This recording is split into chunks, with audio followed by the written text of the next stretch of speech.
नमस्कार साथियों, मैं राकेश वर्मा आप सभी का स्वागत करता हूं आपके अपने परिवार एशियन गुरुकुल पर। दोस्तों, एनआईएस डीएलएड से संबंधित मुद्दे पर यदि बात किया जाए, तो आप सभी देख पा रहे हैं कि एनआईएस डीएलएड के हमारे जितने भी साथीगण हैं, चाहे भाई हों, बहन हों, सभी जो हैं अपने-अपने राज्य की राज्य सरकारों केंद्र सरकार से जुड़े हुए जितने भी नेता हैं, सांसद हैं, मंत्री हैं, उनसे मिल रहे हैं, उन्हें वो ज्ञापन दे रहे हैं। सांसदों के द्वारा उनके लेटर हेड पर जो है शिक्षा मंत्रालय, एनसीटी भारत सरकार के नाम जो है पत्र लिखवाया जा रहा है।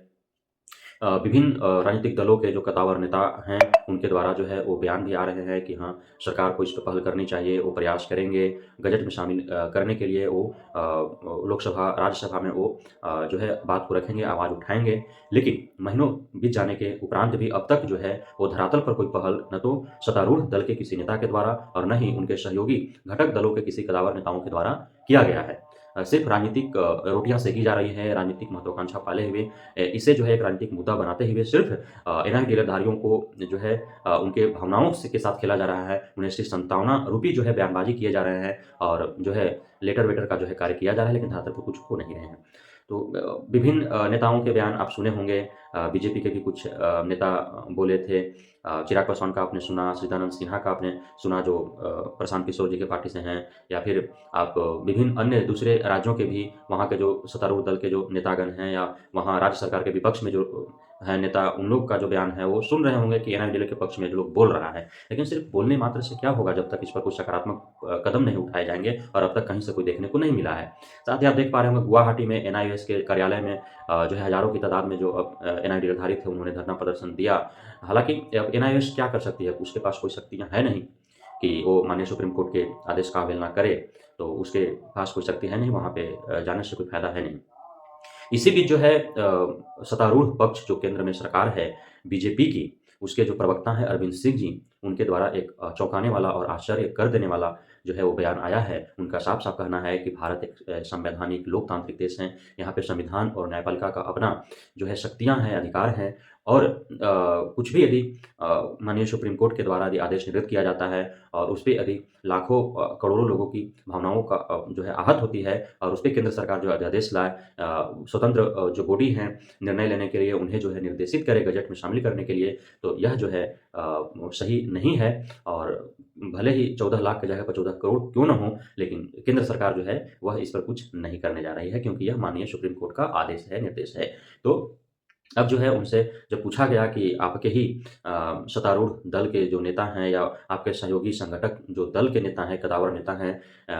जिनके द्वारा जो है एनआरडीएल के पक्ष में जो है बातें बोली जा रही हैं, संसद में आवाज़ उठाने की बात कही जा रही है, बजट में शामिल करवाने की बात कही जा रही है, तो उन्होंने साफ-साफ इनकार किया कि कहने वाले लोग कहते रहें, लेकिन जो है हमें नहीं लगता है कि इस पर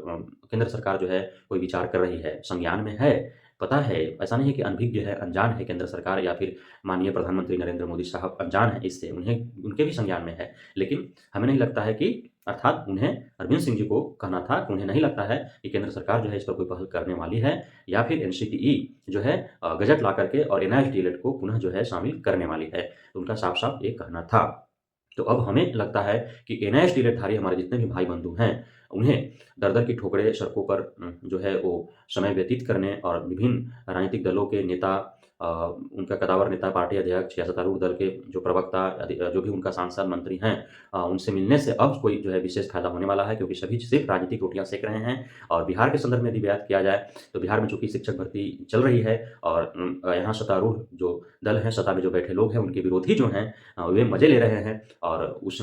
मज़े लेने के दरमियान ही जो है एनआईएस डीएलएड-धारी हमारे साथियों के भावनाओं के साथ खेल रहे हैं, राजनीतिक रोटियाँ सेक रहे हैं, तो वो धरातल पर कुछ कर नहीं रहे हैं। इसलिए अब सिर्फ़ एक ही मार्ग है कि दर्द जहाँ से मिला है, दवा भी वहीं से मिलने वाला है, अर्थात माननीय सुप्रीम कोर्ट का ही सहारा लेना पड़ेगा। और हमारे बिहार के एनआईएस डीएलएड-धारी के प्रतिनिधि मंडल जो है, वह जो है याचिका दायर कर दिया है, और रिव्यू पिटीशन भी उन्होंने डाला है। तो अब जो है थोड़ा समय लगेगा, लेकिन न्याय यदि मिलना होगा एनआईएस डीएलएड-धारियों के जीवन में जो अंधकार छाया हुआ है, यदि वो अंधकार रूपी जीवन में यदि पुनः रोशनी लाना होगा, यदि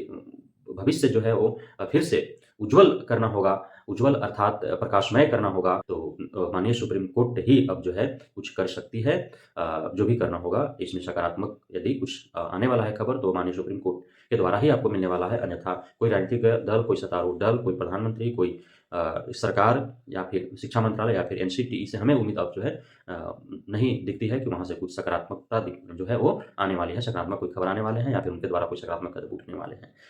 तो बहुत-बहुत धन्यवाद आप सभी साथियों का, आप इसी प्रकार प्रयासरत रहें, न्यायालय का सहारा लें और न्यायालय में जब तक जो है वो